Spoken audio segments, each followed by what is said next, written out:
Эта история началась с глубоко беременной кошки, которую бывшие хозяева принесли в клинику с просьбой усыпить ее. Однако, они оставили ее и ушли.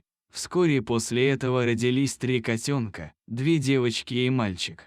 Волонтерам сообщили об этом случае и дали срок, всего сутки, чтобы забрать питомцев, иначе их жизнь была бы прервана еще до того, как они начали жить. В то же время, решили сохранить жизнь кошки-матери, которая получила имя Кассандра. Начались настоящие поиски временного приюта. Главное было найти место как можно скорее, а не где именно. Вскоре был найден подходящий временный приют, и питомцы были перевезены туда. Кассандра, мама-кошка, оказалась очень умной. Она понимала, что они живут в доме на птичьих правах и старалась не доставлять временным хозяевам лишних хлопот.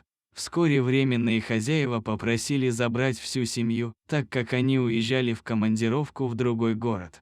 Тогда пришлось взять на себя ответственность одной из волонтерок. Хотя у нее дома был недавно карантин по поводу лишая. Малышей разместили в отдельной комнате. Постепенно, когда котята подросли и научились самостоятельно есть и ходить в лоток, котятам стали подыскивать новые дома. Первой нашла себе новую семью девочка с недовольной мордочкой. Немного позже мальчик тоже нашел свой новый дом.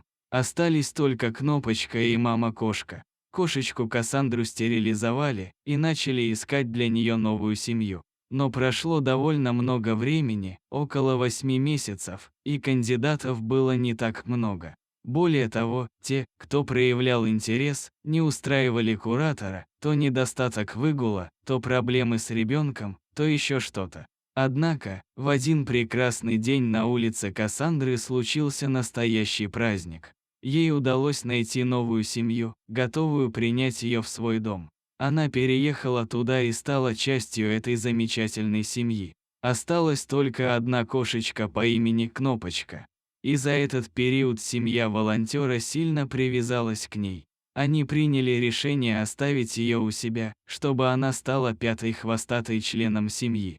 Таким образом, вся семья питомцев, включая маму-кошку, обрели свои новые любящие дома. Их история стала примером того, как люди смогли спасти этих беззащитных созданий и дать им шанс на новую жизнь. Благодаря волонтерам и заботливым людям, эти котята получили возможность расти и радовать своих новых владельцев своими игривыми прыжками и мурлыканьем.